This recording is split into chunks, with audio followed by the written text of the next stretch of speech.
দর্শক, সোনালী নিউজের আজকের আয়োজনে সোনালী সারাদিনে সবাইকে স্বাগত জানাচ্ছি। আপনাদের সাথে আছি আমি দিলরুবা খান। শুনছিলেন শিরোনাম, এবারে বিস্তারিত। নির্বাচনের আগেই দেশের রাজনৈতিক ও কূটনৈতিক মহলে প্রভাব বাড়াচ্ছেন বিএনপির ভারপ্রাপ্ত চেয়ারম্যান তারেক রহমান। বিদেশি রাষ্ট্রদূত থেকে শুরু করে দেশের বিভিন্ন রাজনৈতিক ও ব্যবসায়ী দলের সঙ্গে সৌজন্য সাক্ষাৎ সবই তাকে জাতীয় রাজনীতির কেন্দ্রীয় চরিত্র হিসেবে প্রতিষ্ঠিত করছে। বিস্তারিত ডেস্ক রিপোর্টে।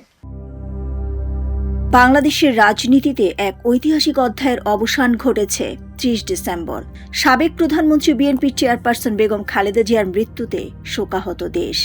সেই শোকের মধ্যেই ঢাকায় আসেন ভারতের পররাষ্ট্রমন্ত্রী এস জয়শঙ্কর।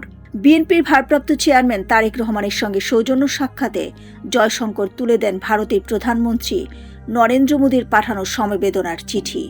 পরে সামাজিক যোগাযোগ মাধ্যমে জয়শঙ্কর লেখেন, বেগম খালেদা জিয়ার দর্শন মূল্যবোধ আমাদের পারস্পরিক সম্পর্কের উন্নয়নে দিক নির্দেশনা দেবে।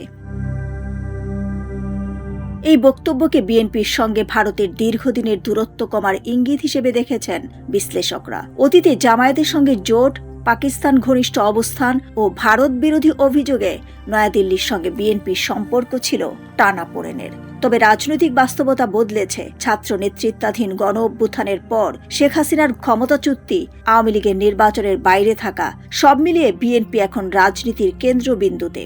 এই বৈঠক আমাদের দ্বিপক্ষীয় সম্পর্কে একটি নতুন অধ্যায়ের সম্ভাবনা তৈরি করেছে।